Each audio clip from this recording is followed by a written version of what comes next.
Bonjour à tous, j'espère que vous allez bien. Je me présente, je suis Ramdani Shema du groupe 3e IR5. Aujourd'hui, moi et Rami Ptissam, on va vous présenter notre projet de fin d'année qui est la réalisation d'une application web de la gestion de commandes de repas en ligne. On va commencer par la partie client. Voilà la première page qui apparaît, qui est la page Home. Ici, on trouve la navbar qui contient le logo de notre site et ses différentes pages qui sont Home, Menu, Commande, About, Contact, Connexion et Inscription. Après, on trouve cette partie qui est une petite description de notre restaurant.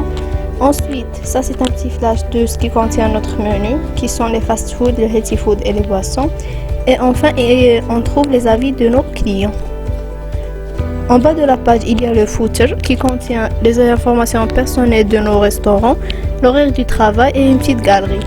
Sans oublier le bouton qui se trouve au début de la page qui nous dirige vers le menu de notre restaurant.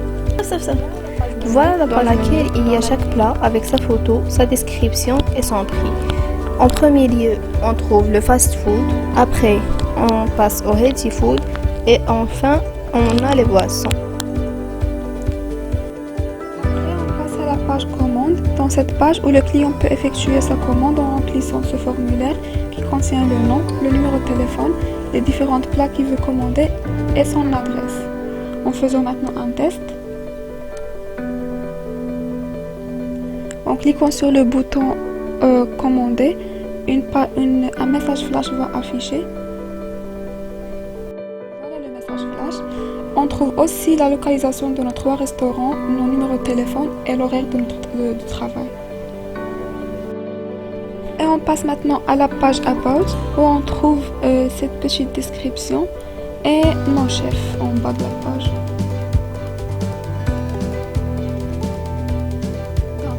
Qui est la page contact où le client peut nous contacter en donnant leur avis ou en envoyant un message à nous en entrant le nom, l'email, le numéro de téléphone et le message qu'il veut envoyer. En cliquant sur le bouton envoyer. Maintenant, on passe à la dernière page qui est la page inscription où le client peut créer un compte chez nous en entrant son nom, son email, son mot de passe, son numéro de téléphone plutôt.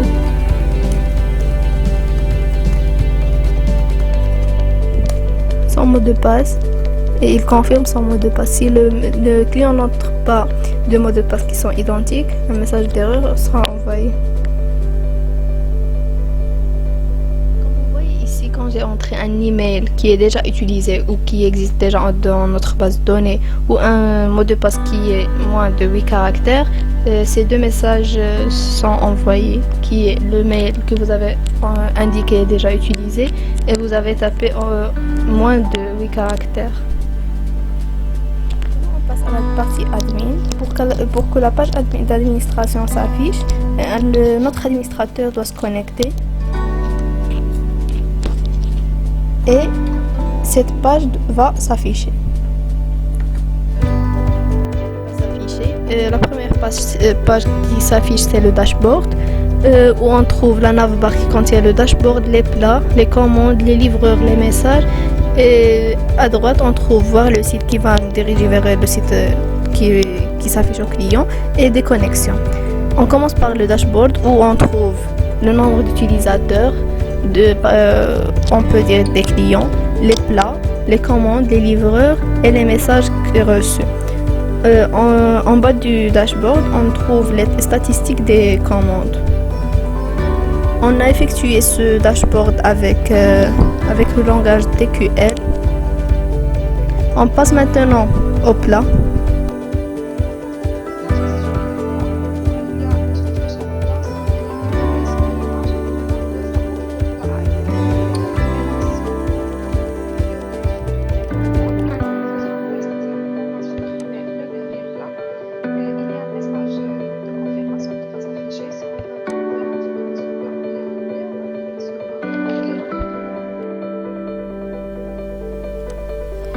Voilà, il va afficher un message flash qui va informer que le plat a bien été supprimé.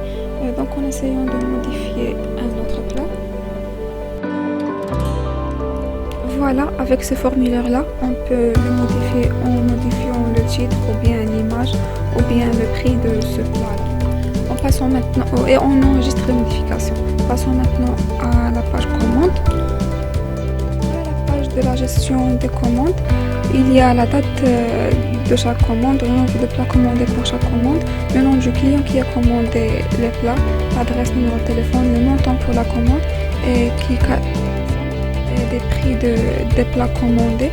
Et on peut modifier ou bien supprimer chaque commande en cliquant sur modifier. Dans ce formulaire de la modification de la commande, on va affecter un livreur qui va livrer la commande. On va enregistrer la modification. On voit un message flash qui confirme la modification de cette commande. En passant maintenant à la gestion des livreurs. Pour la gestion des livreurs, il y a la liste des livreurs qui sont disponibles dans le restaurant. On peut ajouter d'autres livreurs, modifier le numéro de téléphone ou bien la photo du livreur, ou bien supprimer un livreur. On va à la page de la gestion des messages. Il va nous diriger vers le site de